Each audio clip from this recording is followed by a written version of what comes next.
I think most of us have probably had the realization that dating apps are largely a negative thing towards the dating world.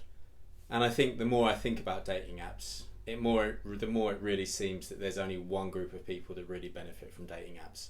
And that group is attractive men that can take the pick of their matches, spam as many girls as they want, and try and find someone who's after whatever they're after, whatever bit of casual fun it is that they want. But for the rest of the world and the rest of the people that use them, it's largely a pretty frustrating and a pretty soul-destroying experience that's really filled with a lot of emptiness. However, I'm going to discuss my negative experience of using dating apps. And this is going to be a raw story where I'm going to talk about something that I feel a lot of shame for. So I'm going to come out and say it now, right? I'm going to say it straight away. I have a full-on problem when it comes to validation from women. Not so much now, but at periods in my life it was something that shaped, dictated and ruled a lot of my behaviour, and ruled it in such an unhealthy way.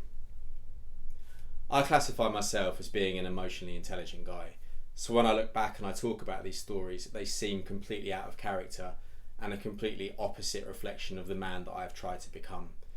But I think that this is something that I want to discuss because I think it's something that a lot of guys are probably doing and don't really realise that they're doing it. So, I had this problem with validation seeking behaviour, which then meant that I developed these unbelievably narcissistic characteristics and these unbelievably self-indulgent ways of behaving. So what did this look like? And how did I really behave? Well, we're going to go back a few years now, right? And I'm going to talk about a time when I was relatively fresh out of a relationship and at a point in life where I felt I had a lot of stuff that I needed to explore and a lot of stuff that I needed to experience. And in order to explore that and get those experiences, I went straight to Tinder. Now, I've always done quite well on Tinder. I know some of you have had your struggles, but it is possible to do well on Tinder, and there are good quality people on Tinder. You just have to know how to play it, and you just have to invest some time into getting your profile and your pictures right.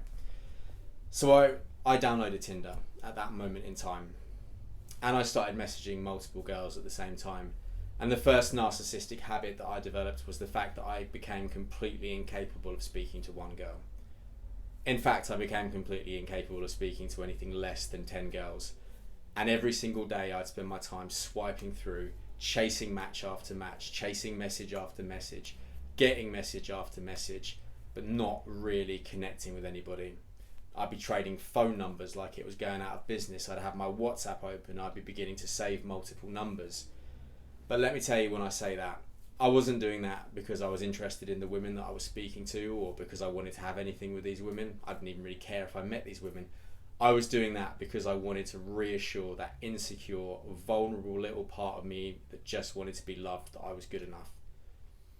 And it's awful because I was using other people as a mechanism of doing that.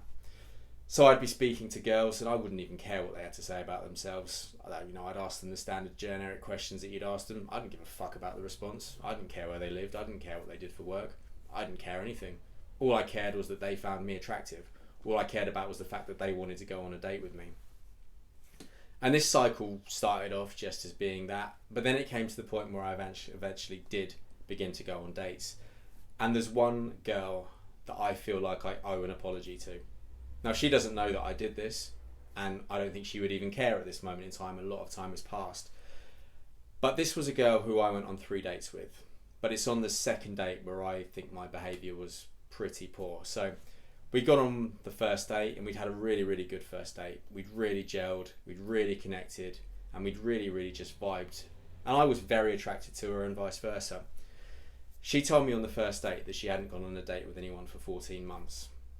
So you can instantly tell from that this is someone that's beginning to invest and somebody that's beginning to commit a bit of their time.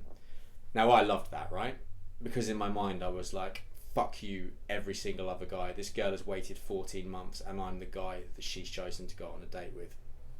Really self-indulgent and really narcissistic, making it all about me. However, it came to our second date and I knew at that time that she was beginning to hope that this could be something more. I mean, it was 2 dates, so I don't imagine that she was particularly thinking right away, but I knew she was beginning to invest herself a little bit more emotionally. How could you not when it's been that long when you haven't gone on a date, right? And she also said I was the first boy that she'd kissed in that period of time too, because she'd been working on herself and her career, etc. So we were on our second date, and I went to the restroom. The minute I got to the restroom, I opened up Tinder. I was looking at the amount of likes that I've got, and I was just swiping through, seeing all my matches and messaging these other girls. All the while my date was just sitting in there waiting for me to come back. Now, some of you, of course, may say there's nothing wrong with that, and some of you may say that that girl was doing the same thing. But ask yourself this: is that a respectful way to behave? No. Is that the way to treat somebody that's given you an evening, given their time, and given you a degree of emotional investment? Absolutely not. And what makes matters worse for me as well is that I was so narcissistic that when I went out and I went back to the date with her, I just acted like I hadn't done anything wrong. I just carried on flirting with her, and I just carried on chatting to her as though I was just gone to the restroom and not even thought about going on Tinder. So, okay, that's one incident, right? And you may say that's not that bad, that's fine to do that. This became a cycle, so every single time I would go on a date with a girl, I'd almost step into this performer type mode. And the goal of the performance wouldn't be to build a connection, it wouldn't be to build any rapport. The goal of being the performer would be to be such a performer that she'd be desperate to go on a second date with me, or desperate to go on another date with me. And I began to work out that there were certain stories that I could tell that would increase the chances of that happening. There were certain body language tricks that I could use that would increase the chances of that happening. There were certain ways that I could flirt that would increase the chances of that happening. And all of this just began to become so technique focused, so inauthentic, and so full of my own self-importance that I just would be going on dates purely for the validation, purely to see whether I could make this complete stranger fancy me. And again, it's a numbers game, right? And I understand that when you're looking for something, but again, ask yourself, is that conducive to being someone who's got self-confidence and self-worth? Absolutely not. Not even close. It's conducive to being an insecure little boy that can't hack being on his own, can't hack not getting reassurance, and can't hack validation. That's not a man's behaviour. Not even close is that a man's behaviour. And another thing that I became very much obsessed with at that period in time as well was having women tell me that I was good looking, having women tell me that I was attractive. So I was an ugly kid, right? I always felt it. And I felt like every single time I'd go on dates, I'd be trying to prove to that ugly little child in me that I was better than I used to be. To everybody that told me I was ugly when I was younger, that I was better than them and I'd moved on and I was now an attractive guy. So I'd be speaking to girls and they often would say something like, I think you're good looking, I think you're attractive, I like this physical characteristic about yourself. And I got to a point where I would just hear it and I'd be like, yeah, good, thank you. No humility, no returning of the compliment, no thanking them for the investment that they gave me in terms of actually observing that about me, just, no, thank you, all right, nice one. And this is such a contrast to sort of 5 to 10 years before that, where any single time I heard a girl say that I was attractive, I'd almost be floating on air and feel absolutely amazing about myself. And I remember when the girls used to say it as well, I'd just feel really good and I'd feel really connected to them. When I got to this narcissistic phase in my dating life, it would almost become like a need and a necessity and a demand that a girl would say that to me. And it just makes me cringe. To be honest, I actually find it vomit inducing to think that I was ever at that point, because it's such an inauthentic way to behave, and it's just this constant behaviour that's just treating people as disposable commodities that are there for my validation. And I'm just going to end on one final thing that I used to do as well. I worked out that there were certain pictures that I could take of myself with my top off that would get a good response from women. Certain angles that I could stand at, certain lighting that I could use, certain ways that I could pose. So I began to take these pictures. And I send these pictures to girls, and I'd send it to one girl and she'd reply saying, oh, that's really hot. And sometimes she'd send a picture in return, sure, normal behaviour, right? However, I'd be sending it to not just that girl. I'd be sending it to 4 or 5 others at the same time. And I'd want to get the same response back for them, something that was like, you're hot, you're whatever. And if I didn't get that response, I'd try and take a sexier photo until I did. It became one big validation, attention-seeking, cycle-type behaviour that just played out on a loop. And the embarrassing thing to say is that this behaviour lasted about 7-8 months. And it definitely got worse. There's other things that I did that I could talk about in that story, but it's not worth it. This is something that dating apps do.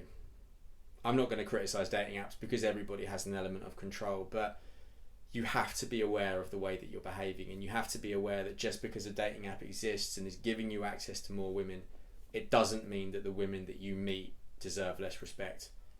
Now, this isn't a blue-pilled video. This isn't a men are bad, women are amazing, love your queen type video at all. This is to talk about self-awareness and to recognise the negative patterns of behaviour that can come as a result of dating apps. And I used to think, and this has been something that has taken me a little while to come to, but I've got there quite strongly recently. I used to look at my friends that were in relationships, or people that I didn't know that were in relationships, and I'd wonder why they wanted to commit to one person, because I used to think that there was always something better out there. And I used to think that they're bored and they're just in these relationships because it's easy and because settling down is what society tells you to do. And I'm not going to discount some of those beliefs, because that does happen for sure. In some cases that does. But I now look at some of those couples that are still together, and there's nothing I want more than what they've got now. And I can also look back and I can think of some of the women that I dated at that narcissistic period in my time and acknowledge that some of them were really good quality women. Some of them would have been women that could have absolutely been worthy of settling down with.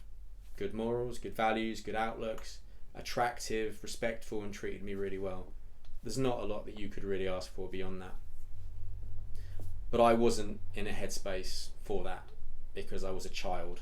I was a narcissistic, self-indulgent little child. So the takeaway advice that I want to give every single one of you watching this video is that you're going to see a lot of talk in the manosphere about getting into that top 10% or getting into that top 20%. I chased that and I did that, and I got myself to a point where I had options. But let me tell you this, you want to have options because you want to find one good quality woman, not because you want to be able to date everybody. As someone that's done a lot of dating and has dated multiple people at the same time, I can tell you one thing: there is nothing that is more vacuous than empty than that. And you may not appreciate it at the time, but when you look back, you will see how vacuous and empty it truly felt. So find that one good quality woman, because it will be so much more rewarding for your life in the long term when you begin to build with her. And I'm just going to end on something that I heard somebody say the other day. A real characteristic of a strong man is being able to commit to one woman. I couldn't agree with that anymore, and that's now something that I'm ready to do. So, thank you so much for watching this video. If you liked it, please can I ask you to click like and subscribe down below, and if you really liked it, I am also offering one-on-one coaching at the website also down below. But as always guys, thank you so much for watching this video. Take care, and I will see every single one of you in the next one.